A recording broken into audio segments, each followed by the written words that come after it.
and then your gripe is that, well, I waited so long and now there isn't, many of the good ones left. Well, and then make your peace with it. It's okay if you're coming to a consensus, but again, hi everyone, welcome to the Patriot podcast, where we give our views on the raging issues from geopolitics to culture and everything in between. So let's get into today's topic, which is somewhat controversial. I think it's quite controversial.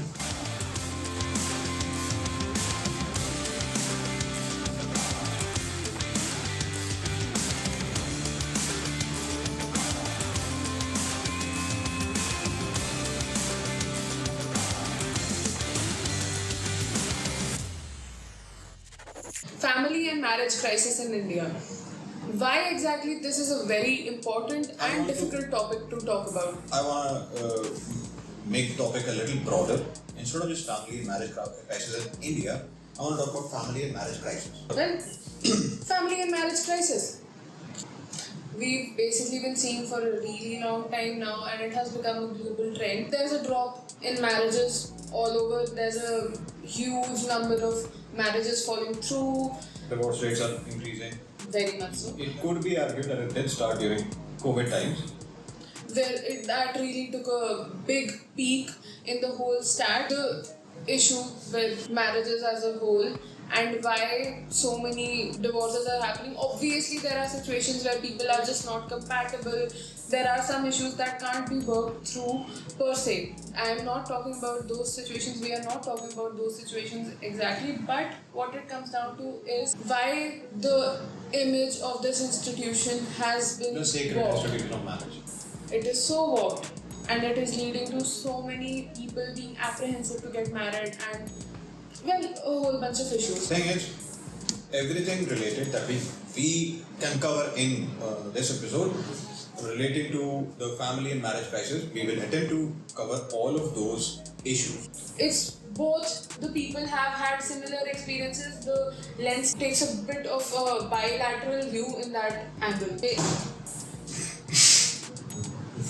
For our viewers, our cat dropped something. For people with cats, you know what it's like. Our cat tried to get inside Is trying to get inside. a bag, and in that process is dropping mash. Okay, she's settling in. Good. Yay, this is why I wear purses. This is why. This is why I wear purses. For her.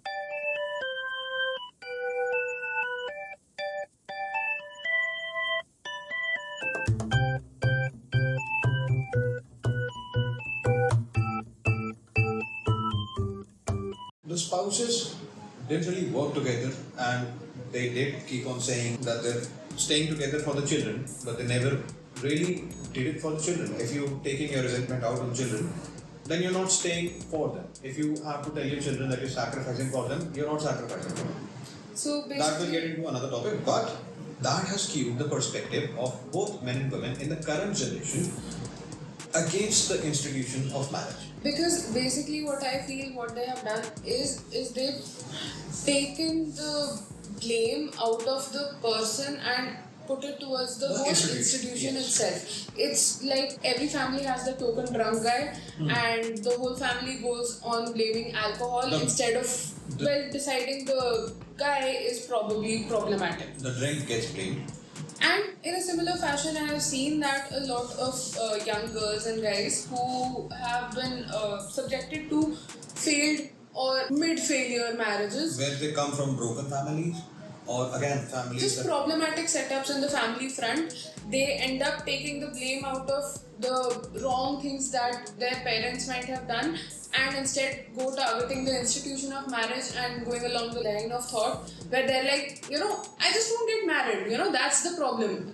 Why to get married? Not even the wrong things that their parents might have done, because and nobody wants to admit that their parents did anything wrong. But there have certainly been places where people had unresolved issues that caused their children to then decide that the problem was the institution of marriage, not the unresolved issues, not Exactly. the attitude to not address what the problem is. Not the resolution of conflict. And as much as we like to say that our parents' generation was tough and they just didn't talk about that stuff. They didn't talk about it, they just bottled up and then it exploded. They bottled it up, and I wouldn't even say that bottle was not corked well. There was a lot of passive aggressive behaviors in our parents' generation, and that permeates today. That is a thing that just happens when you don't resolve an issue.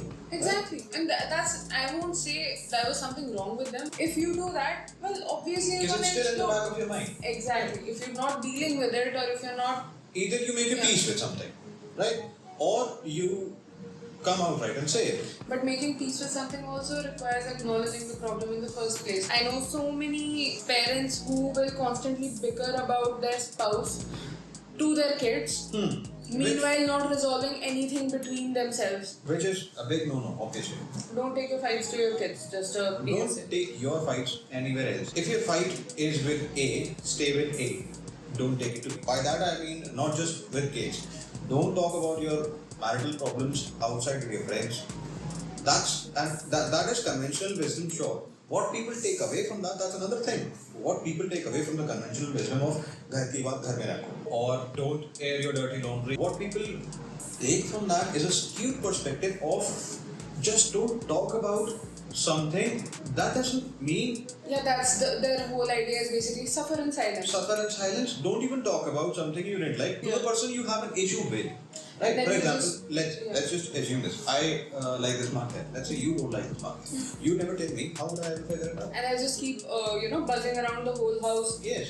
constantly, And then you try off my head of this one mug right there. Or reverse the situation. Let's say I don't like your mug there, and I just try to do something passive aggressive where I just keep on shaking my mug. Or accidentally Whatever. just knock it off. I know people who do that Yes, sort of that stuff. kind as of well. behavior. That is passive aggressive behavior. And that's what it means. Now, one very common passive aggressive behavior that also skews these young people's mindsets towards against the institution of marriage is a very common behavior. Tane, the taunts. The taunts that are so common in our Indian families. And it's not just Indian families, but yes, it is much more prevalent in the Indian subcontinent. We know for a fact. Definitely. We know for a fact that Italian families have that too. There are certain cultures globally It's that... not even certain cultures, it's all cultures.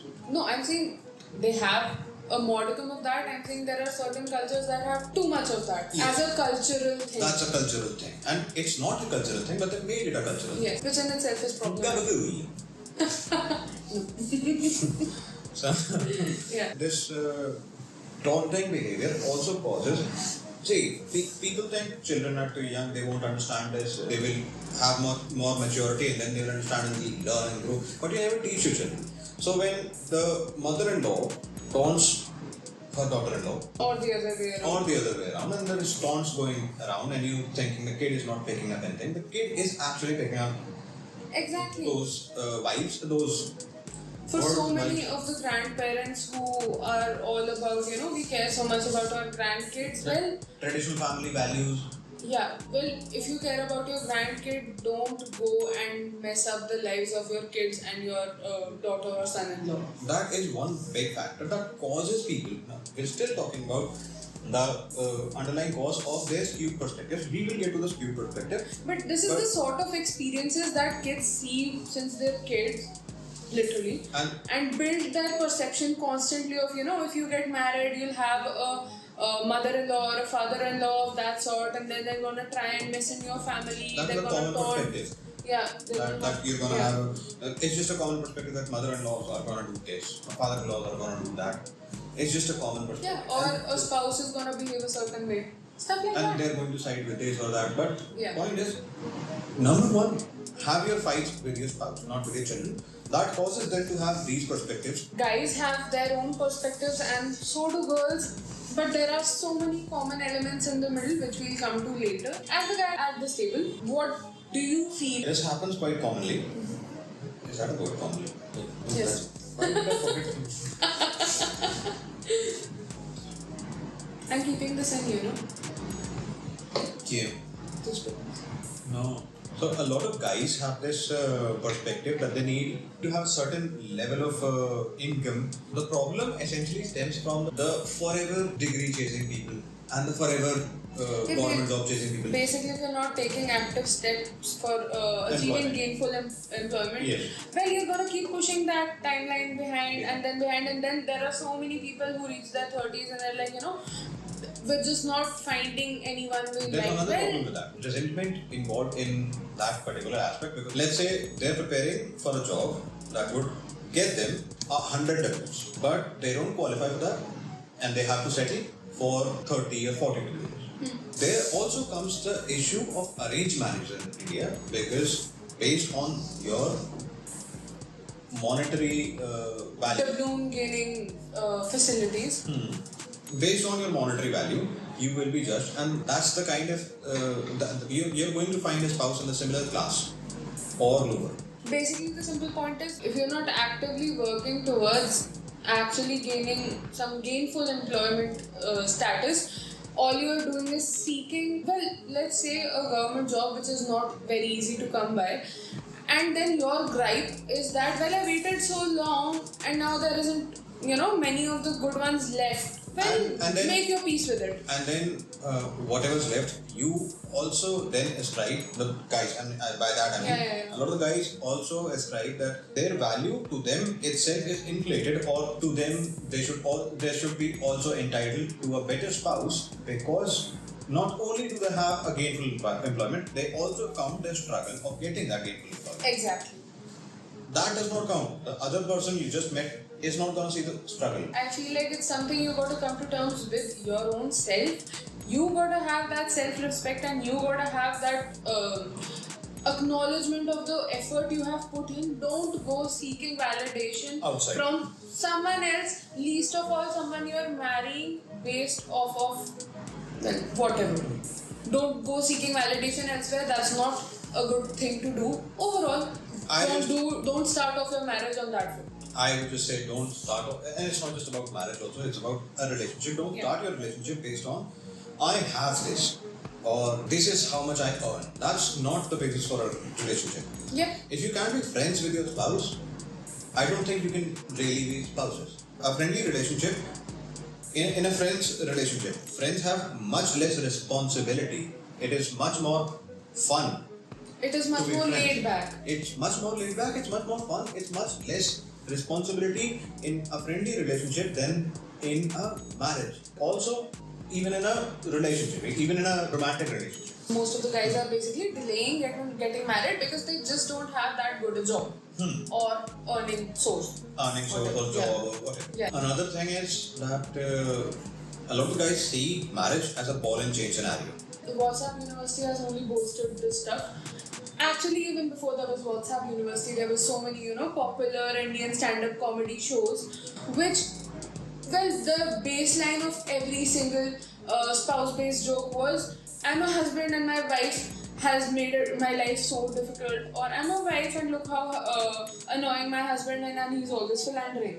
This is the baseline jokes that for the last 20 years or so, every kid has grown up listening to. And well, it doesn't set off a good premise when in most households that is the baseline humor between their parents. Between the spouses, yeah. Every husband and wife, basically in our parents' generation, every kid has grown up listening to their dad making some crass sexist joke and going ha ha ha in public settings, and their moms trying to make a snide response to the same and then laughing about it. Not a good dynamic as a spouse. We need to do better in the humor department also. Right. Definitely. At one side, there's a different kind of brain rot. At the other, there's a different kind. Aside from the WhatsApp University stuff, guys, and I'm talking about these people who think that marriage is not for them, or marriage is not the institution, all that. The reason they cite, one of the reasons they cite is from the guy's POV. This is that once you get married, the wife will become a ball and chain. You will not have that much freedom to go out and party. You won't have the freedom to go out with your friends and hang out and stuff. Yeah. You won't get to hang out all that much. Which I don't understand. Why you want to hang out with anybody else? Marry your best friend. Well, Don't be gay. But basically, yeah, the ball and chain scenario is a very prevalent excuse that we get to hear. Uh, and obviously, there is it comes hand in hand with the whole feeling of there's gonna be restrictions on freedom, on what to wear, what to eat, when to go out or not, and you know you don't get to have a weekend, a guys' weekend. You don't get to just couch rot and watch back-to-back movies or matches with your guy friends, and just chugging down beers and having a pizza party and leaving the place trashed at the end of those 2 Basically, days. be an irresponsible potato head. Right.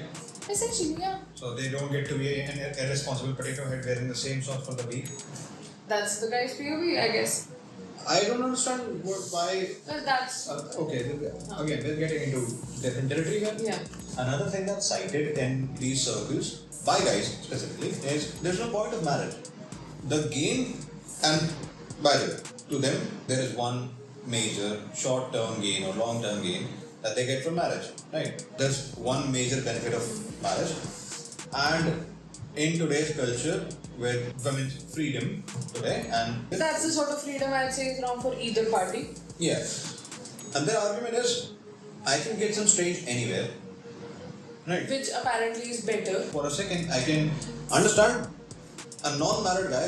Why, if they haven't found the one, why would they think this is better? I don't think so. I Yeah, don't. that's the viewpoint. That's the viewpoint. I don't think their viewpoint is correct by any means because they're being extremely stupid. But why would they think that? If that is the one thing that they want, it is super easy, barely an inconvenience right now. They want quantity over quality, and they can get a whole bunch of quantity, and that to them is better. More is better, and that is what in so many the guys grow up in the locker room chats, and that is basically what they want.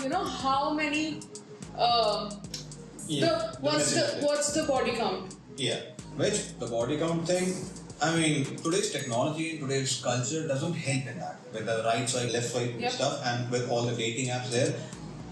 Yeah, so anyway, You don't even need to work hard for at least in some are we 10. going back in our days? No, I'm not saying that. At least 10-15 years back, you actually had to work hard to get a girl's number. For house tasks, well, they can obviously get a freaking maid. They don't need to work that hard. They'll get a maid. To them, there is one major benefit of getting married, and that major benefit has lost its luster in today's atmosphere because it is freely available and much more widely accessible.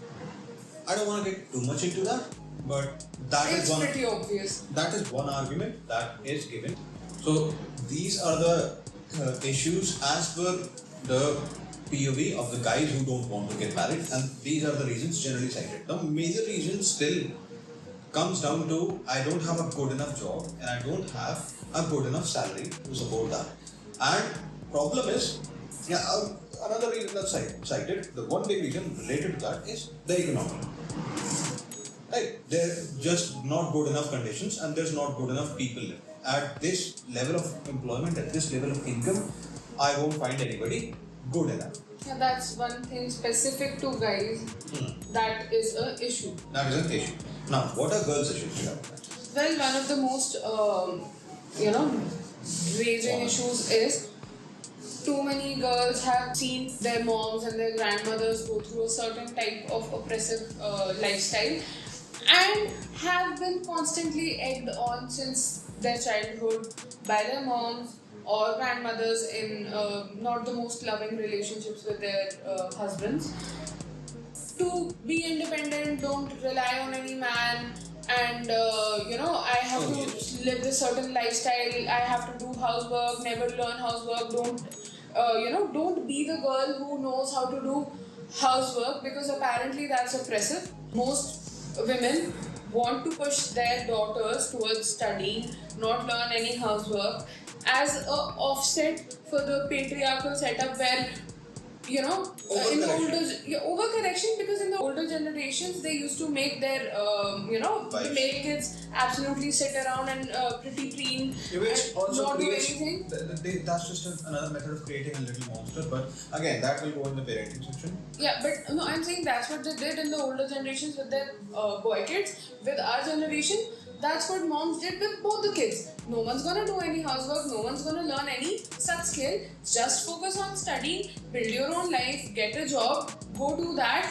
The thing is, most of these current women who don't want to get married were influenced by their own mother's skewed view of their lives.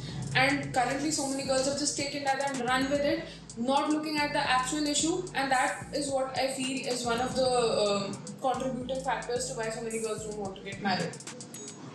In a somewhat similar way as to the guys, they are wanting to get their career sorted before they even consider marriage, and most of them, well, they still don't want to consider marriage. The core that I'm getting here, that the issue most women who don't want to get married because of their moms or their grandparents' taunts and teachings, yes, it comes, and these are taunts. Yeah.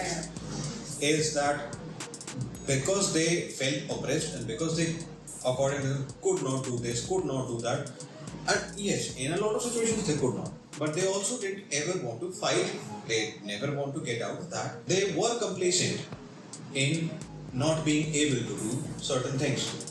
Yes. And now they are overcorrecting. It's the same thing as the parents' aspirations being put on the child. So what they did, I'm just trying to clarify what you were saying, is what the mothers of the previous generations did was teach their daughters, you need to have your own money, you need to have your own freedom.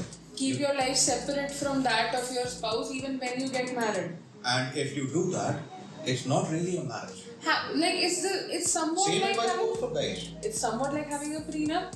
It's the whole thing of why you gotta have a boat ready, right, to ship you out of that situation. Well, if you're going into it with this half-cooked commitment. One foot out the door before you ever get in the door. Yeah, it's basically the prenup logic, and I see so many girls saving money without knowledge of their spouses. I mean, maybe it's a thing both guys and girls do, because I also know a few men who do that sort of stuff.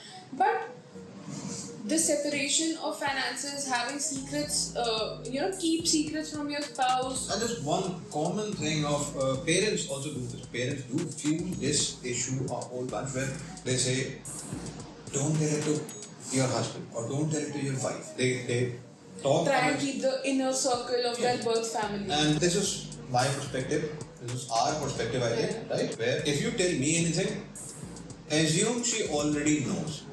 Vice versa. Assume she knows before you ever say don't tell her, she already knows. Assume that if you're texting me some info that you don't want her to know, and if I'm replying or I'm watching that, I'm looking at that message, assume she's also looking at that message. If you're calling me and you want to tell me something, she's on the call too.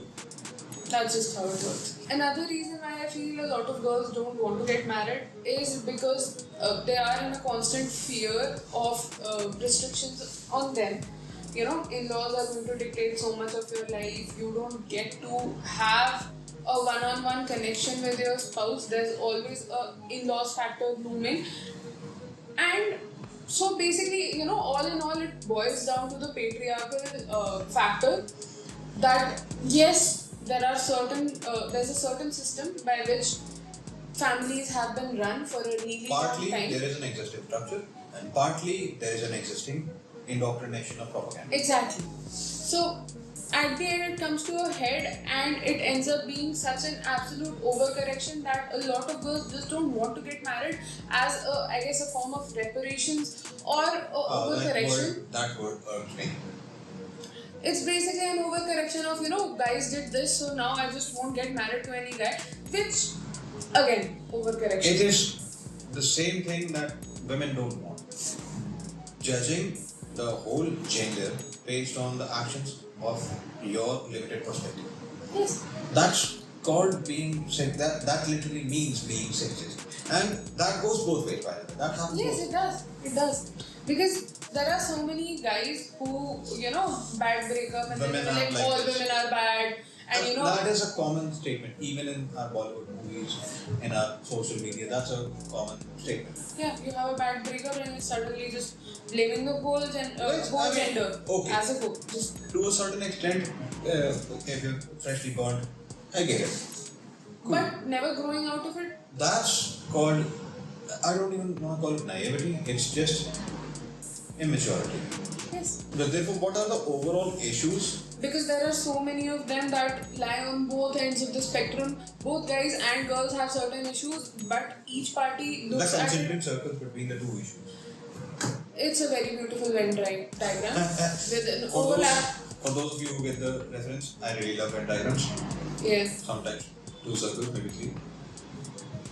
So basically, the overlap of certain factors is very obvious, and in their own separate minds, guys feel like, this is a problem that only we have, and girls will feel the same way about their own point of view. But at the end, if you look at it, both the sides have a similar problem. Essentially, guys, we make this is our problem and the other gender won't get it, or it is because of them and we don't cause the same problem, but They have their own set of reasoning for that. okay, Yeah. but actually the problems are common. So what are the common problems here?